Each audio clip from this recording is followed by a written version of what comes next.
I remember.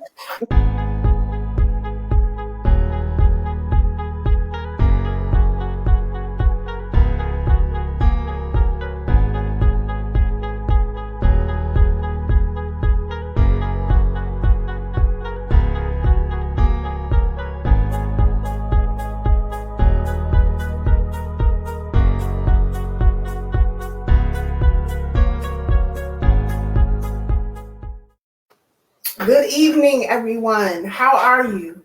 My name is Penda James, and I want to welcome you to the Resilience Project. This is a special edition, a 4-part conversation that I'm having with some powerhouse women. Welcome to part 2. And tonight we are going to be talking about the topic, I define Black woman. I want to give you a little background about why a 4-part series featuring all Black women.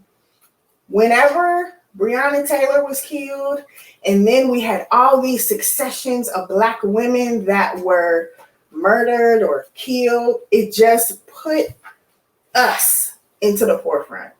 In the forefront now, we're talking about bonnets and pajamas and fuzzy slippers. We talking about all these things that relate to Black women. And I wanted you to hear from Black women what we think about these things. What do we feel about who we are?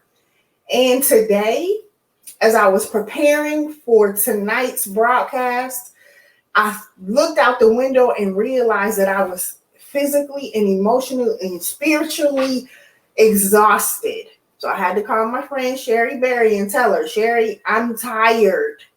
And in that moment, I realized I never say that. I never say that out loud. I never admit to myself or to really anybody around me when I'm tired. And that is why we're having this conversation today. I just want to give you some words to think about. Superwoman, strong Black woman, Black girl magic, the B word, isms. I want you to think about Black women who work hard and get lower pay than their counterparts. Like, I just want you to think about Black women, however you define what we are.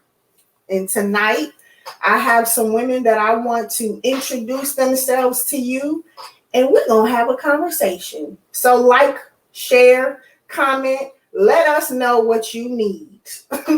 Let's have a real conversation.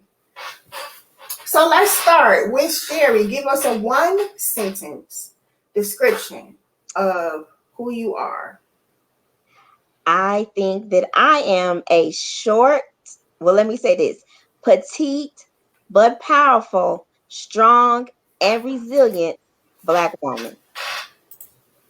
Okay, Rhea, my new sister friend.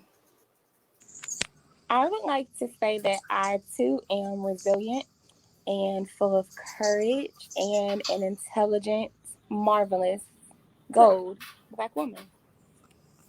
Thank you, Shaylin Falls.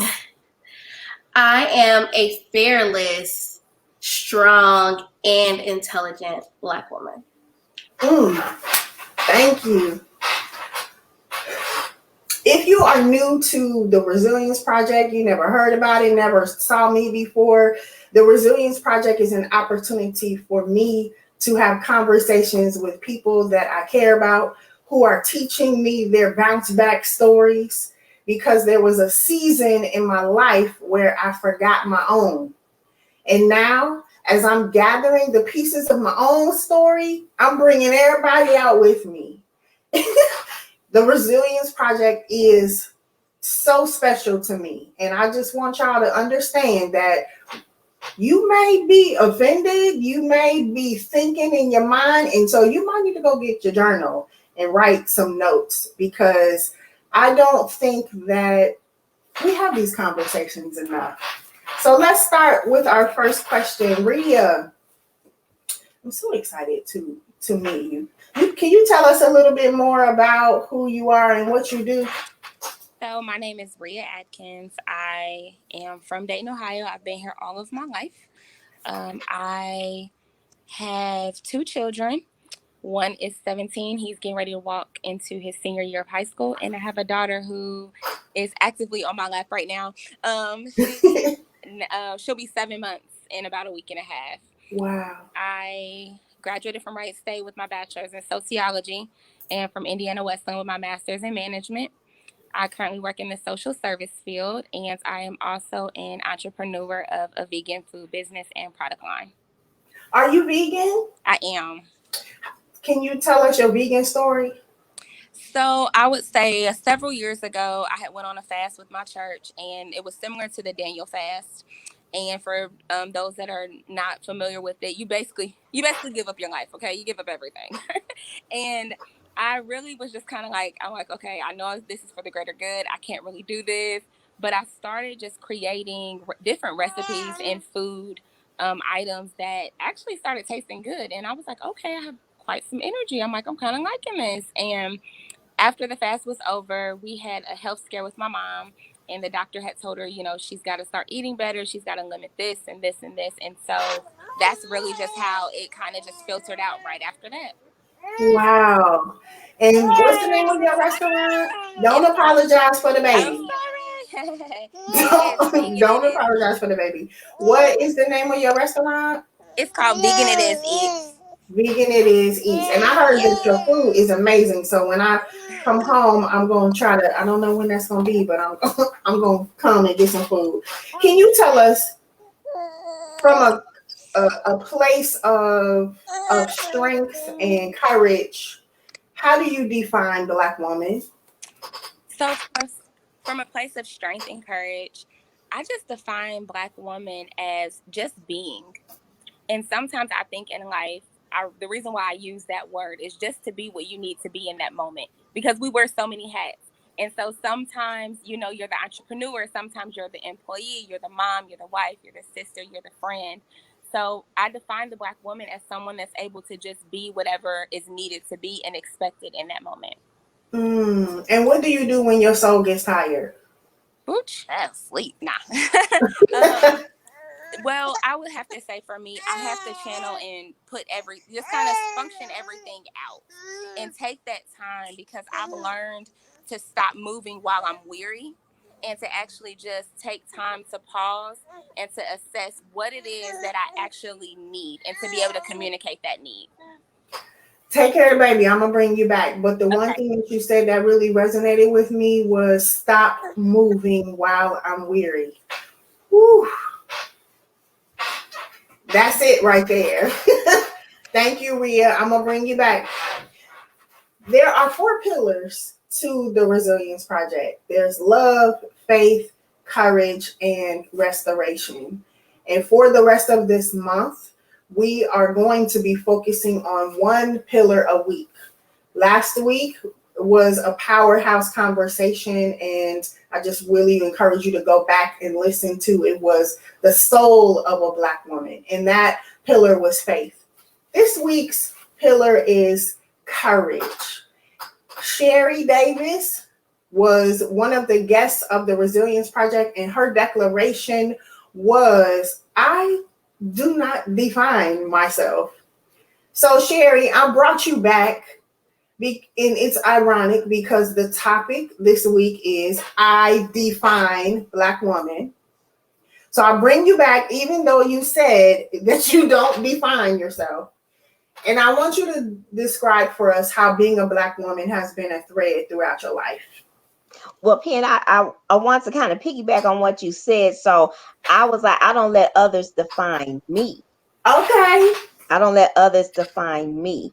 And so just like Rhea said, I believe that, that we are everything to a whole bunch of people, and we have been in America.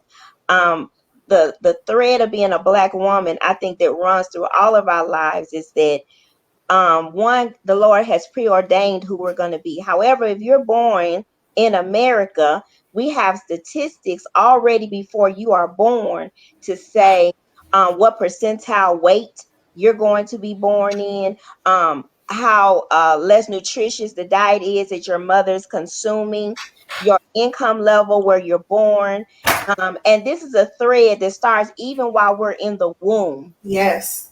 And so once we get here, we are forever. It feels like we're like on the color purple. Um, like we're on the color purple, and all my life I had to fight because in the womb we are fighting, just to come in as a healthy being into America. And so throughout our lives, we are faced very young with racism, sexism, um, just different things that we have to endure, encounter from the time we come into this earth. I remember I'm a military child, so I was in a very mixed environment a lot of times, and sometimes the only black child. So I had to have extra confidence and boost from my parents to know that my hair was beautiful, Mm. my skin was beautiful, because all the doting was done on the blonde hair, blue eyed, long haired child. And so that in itself can a child can internalize easily. Where I don't know if anybody remembers the doll experiment, Experiment. where the children found that most children, black and white, said that the bad doll, the ugly doll, was the black doll. Yeah.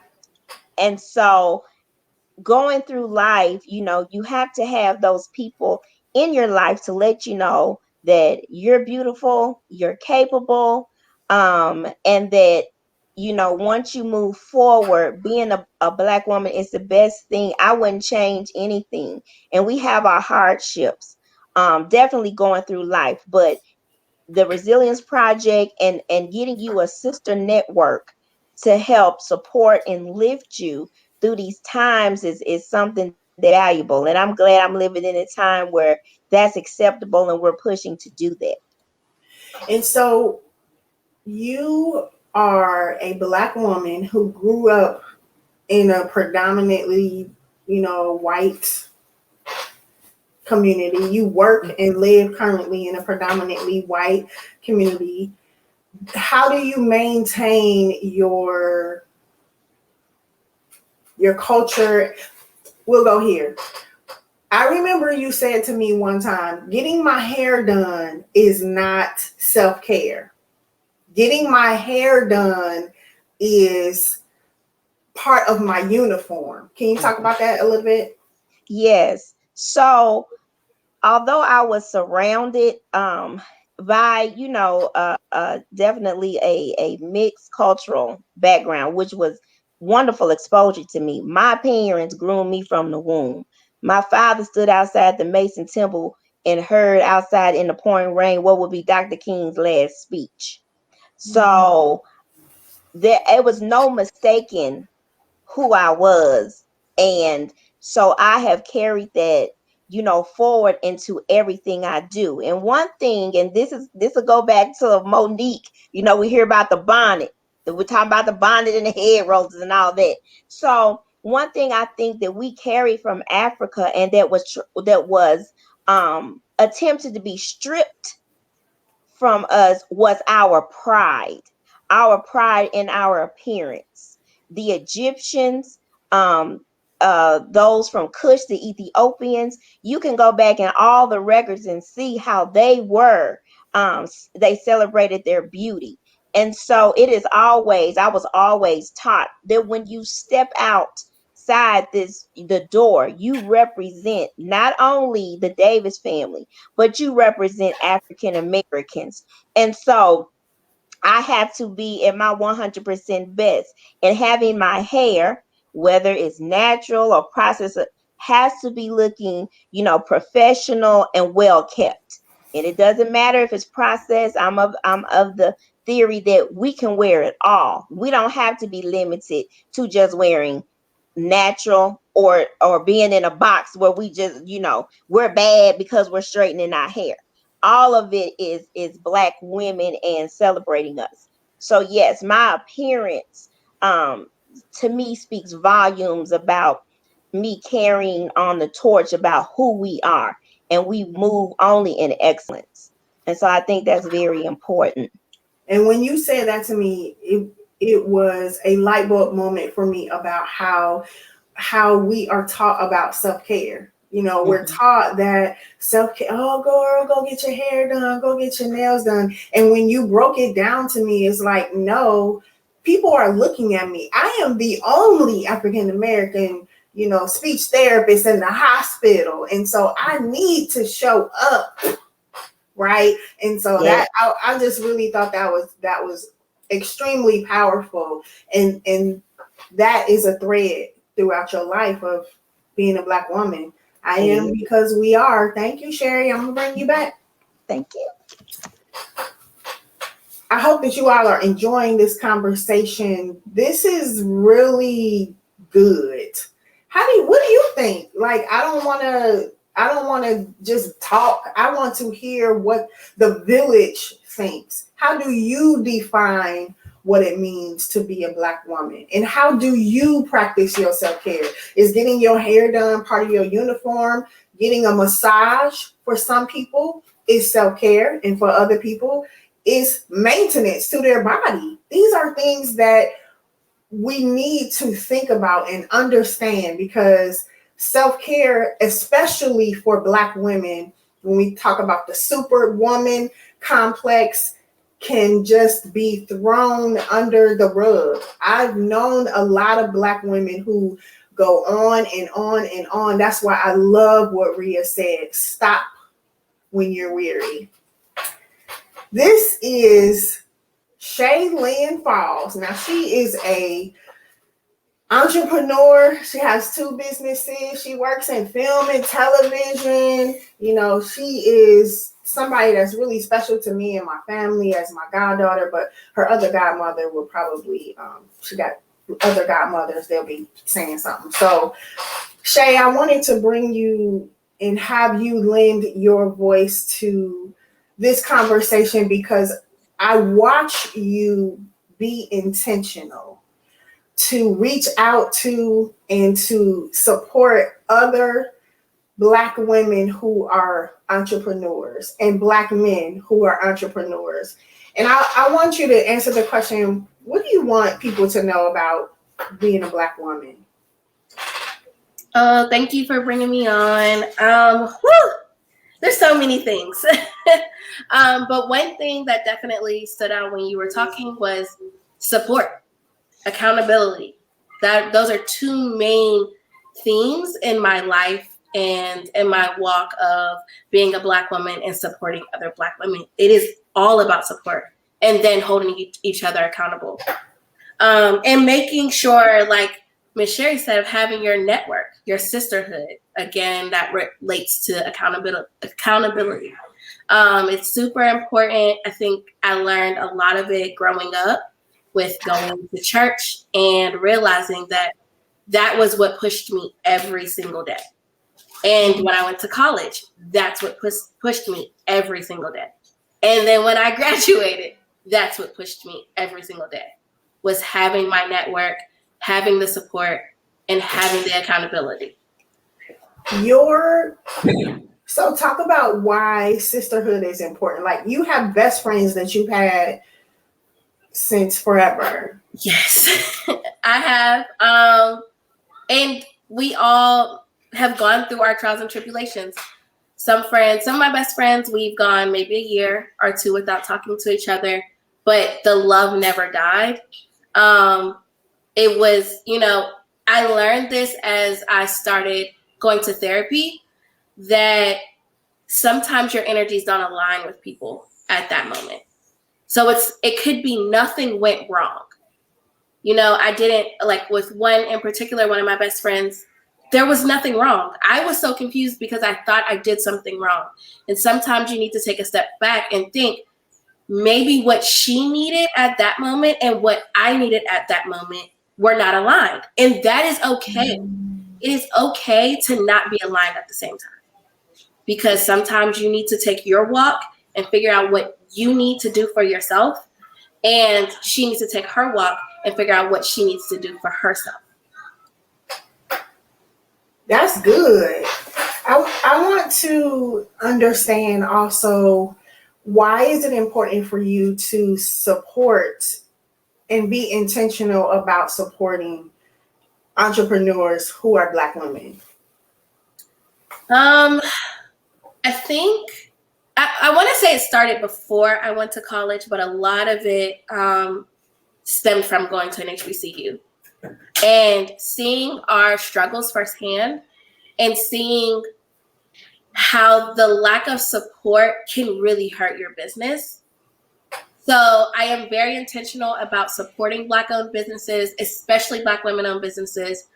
I'm super intentional about being accountable, like holding them accountable. So I've gone to plenty of Black-owned businesses, and most people would say, hey, you know what? I'm not doing it. I'm not doing it again. They messed up. Oh, well. But I go back and I will talk to a manager. I will talk to, the server and say, hey, I know today was probably an off day, so we'll try again next time. And I mean, just this past weekend, my friend was coming up from Chattanooga, and I was so intentional about supporting this Black-owned business, a Black woman-owned business in Chattanooga. If you're anywhere near Chattanooga, go to Little Mama's Hoagie Shop. They're from Chicago, and their food is amazing, and their customer service is amazing. So my friend was driving up, and I said, you know what? Let me get lunch on us. And I placed the order. The first time I went there, I just happened to be driving back to Atlanta, and I fell in love with the restaurant. The customer service was amazing. Just everything about it. The aesthetic. I mean, there was a nice place where you can take pictures. It was great. So I said I would support again if I was coming back to Chattanooga. And so I placed the order, and my friend said, oh, I forgot to pick up the order. So, okay, no worries. It's fine. I'll figure out something to eat here. However, I'm going to call the restaurant. And I called the restaurant, and I told them, hey, give the employees all of my food. Wow. And she said, are you serious? And I said, yes. I said, my friend left town. I said, it's okay. I don't want a discount. I don't want anything. I just want your employees to know that I appreciate you guys. I'm not asking for a refund. This was on me. Here's a token of like a thank you from me. And she was like, oh my gosh, thank you so much for your support. I told her I was living in Atlanta and I was waiting for my friend to bring it here. And she said, next time you're in Chattanooga, come here and I will make sure that you are well taken care of. And I told her I didn't want anything. But those simple things, that's what makes me want to come back. That's what makes me want to support us, because there are a lot of other people who wouldn't do that. They would call, complain, have an attitude, but I'm not like that. I'm very intentional about supporting Black women.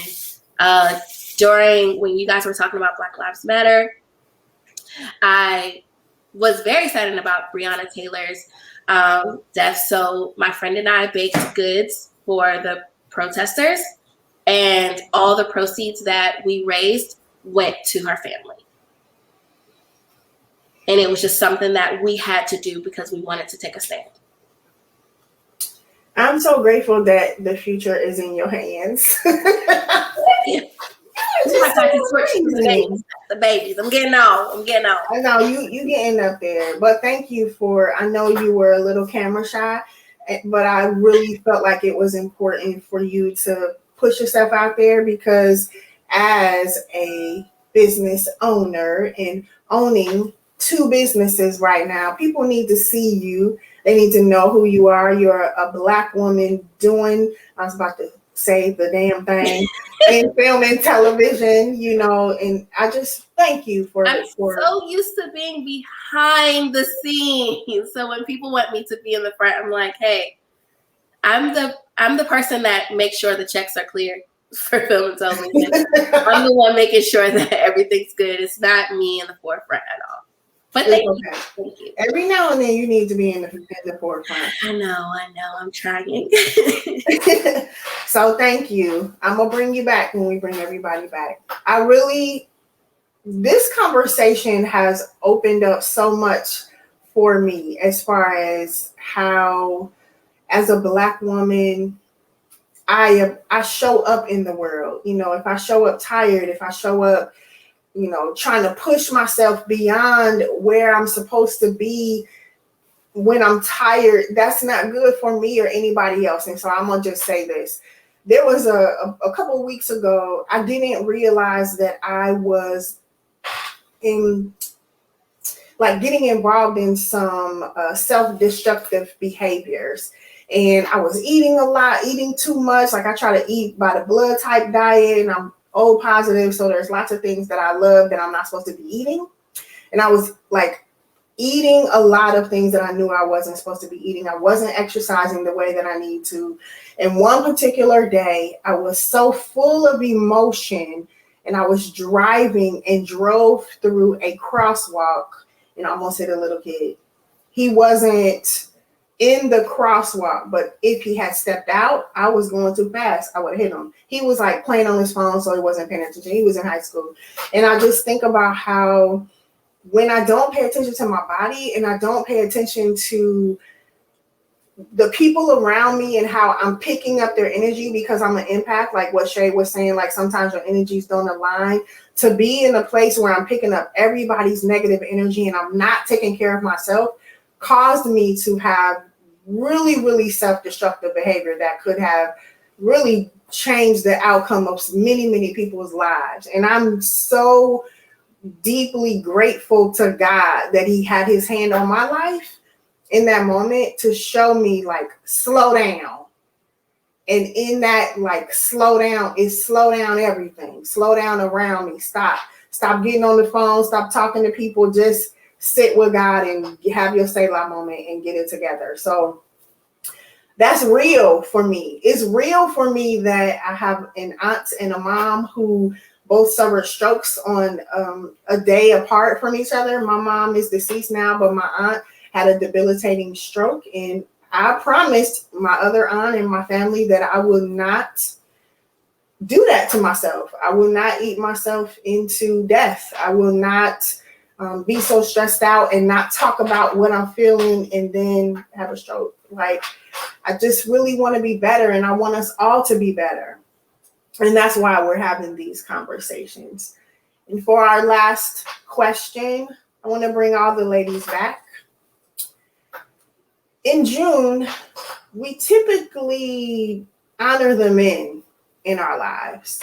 And we honor our fathers and our boyfriends or our children's fathers, our uncles and brothers. And I did not want to let these resilience projects chats for this month slide without asking you all to give a word of encouragement to the men in your life.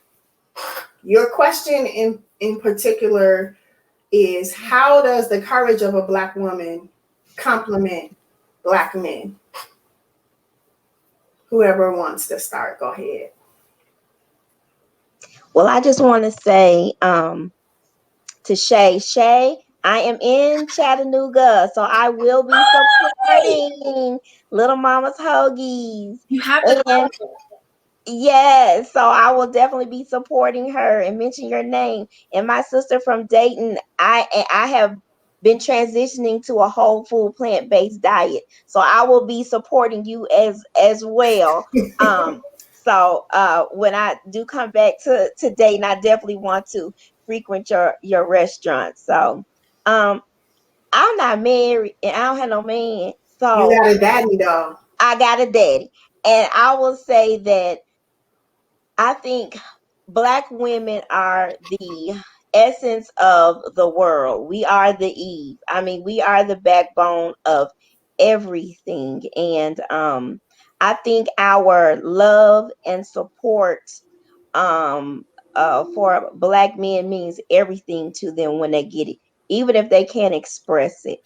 And so I am very honored to love and support, and it sometimes that means chastise our brothers, bring them into correction. Sometimes it means that, and it's okay, because as Cornell West says, I'm doing it out of love. I'm doing it out of love so that they can be the best that they can be. So I try to support with encouraging words and any ideas that I I can offer, or just a listening ear sometimes. Thank you, Sherrie. Shea.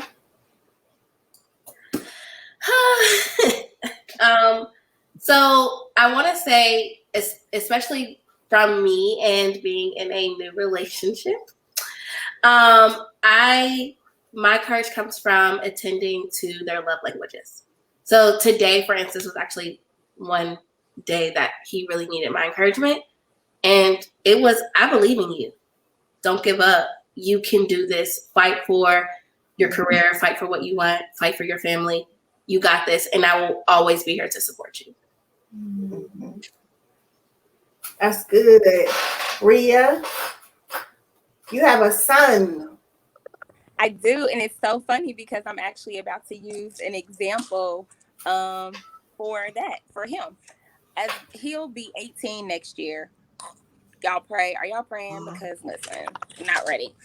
But anyway, I think the biggest thing of the courage as a Black woman is to remind them that, you know, we're going to make mistakes. You're going to make mistakes, but there's always going to be a way out. And wherever somebody dropped you off at is not where you have to end. Like, you still have a story, you still have purpose. And that is what I teach my son every single day when people cancel him out or look him over for different things.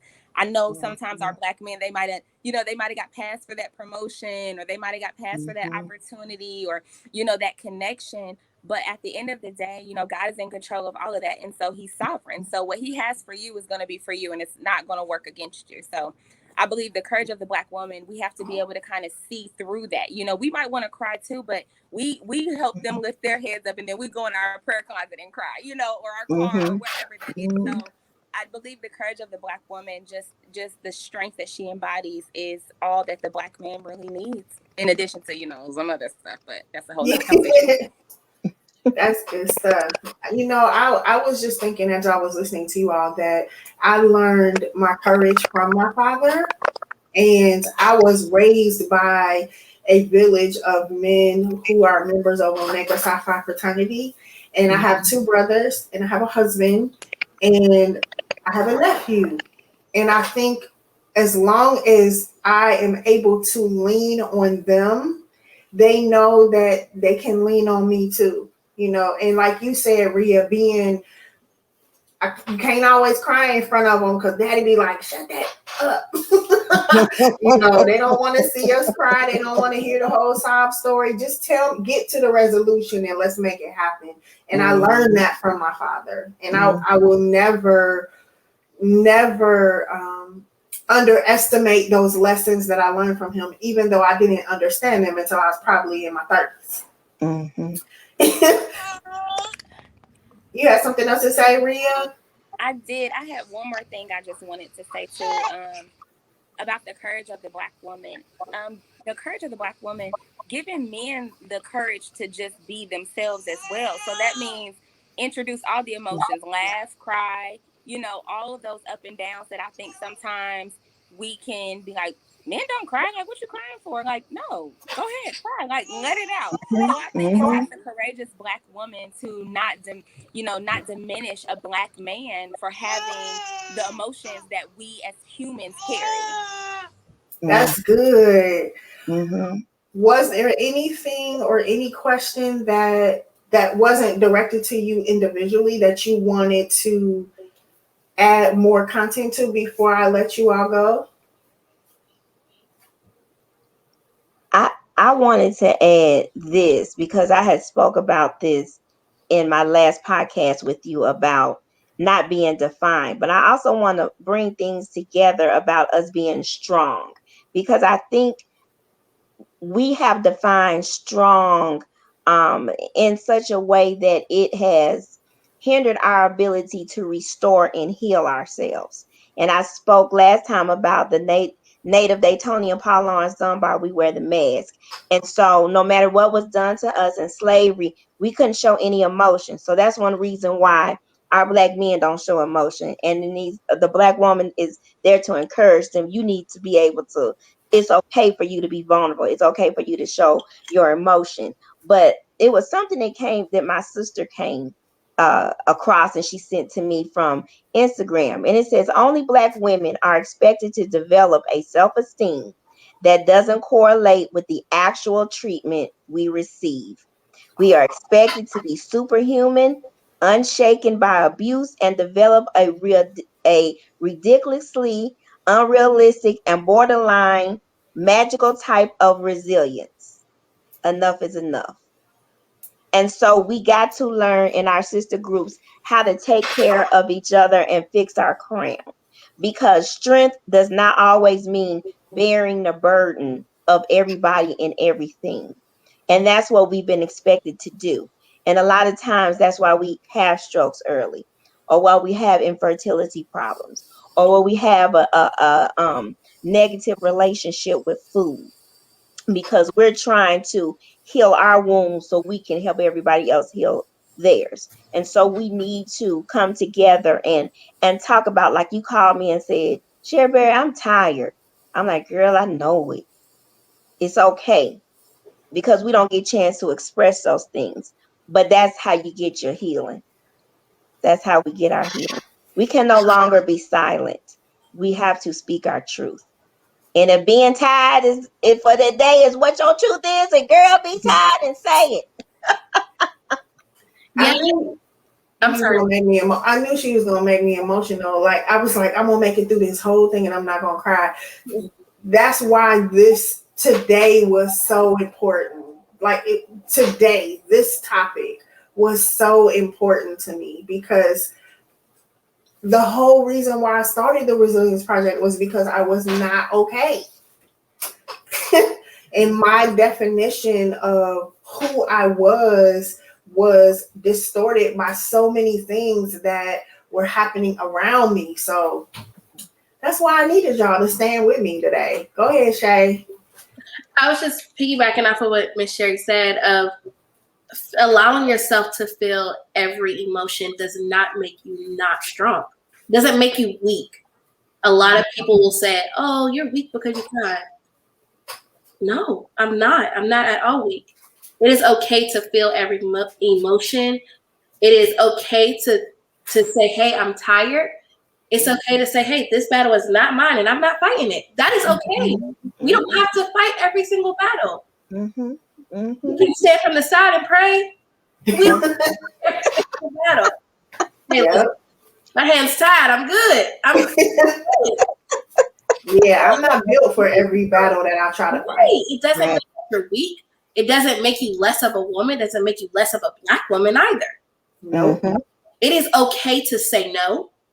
And we are so hard on ourselves when it comes to that. Mm-hmm. Oh no, I can't say no. No is my favorite word. No. Mm-hmm. Sorry. I checked in with my therapist. She said that wasn't a good idea either. So and you have to be okay with that. Mm-hmm. And not be so hard because I told this person no. Hey, my peace, my sanity is important. Yeah. Loving yourself is important. You cannot feel from an empty cup. Mm-mm. Nope. What I look like? Trying to give you something I don't have.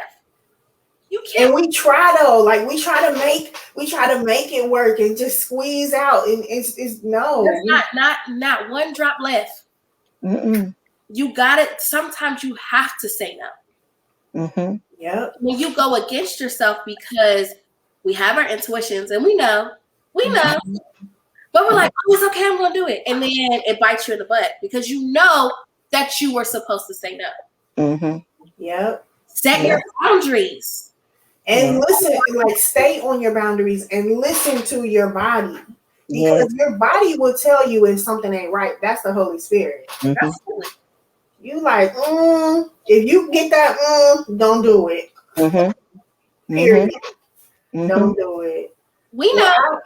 I love y'all so much. Thank you for being here tonight. Come back and get on those comments and engage with people who've been watching. And I want to thank you all who were viewing with us live and who will come back and watch the replay. I want to, before I go, say thank you to Ministry Is Me, who produced and engineered our discussion tonight, and we'll be doing all 4 of them. You all are amazing, and I'm so grateful to you for bringing my vision and helping me to make it happen. I just want to, excuse me, my phone is ringing, which is hilarious. It never happens when I'm on live. I want to say thank you again for your honesty and for your authenticity tonight. Let's continue the conversation. Use hashtag I am resilience, and let's keep talking, y'all. Thank you for being here. I love you. I appreciate you. That's it for tonight.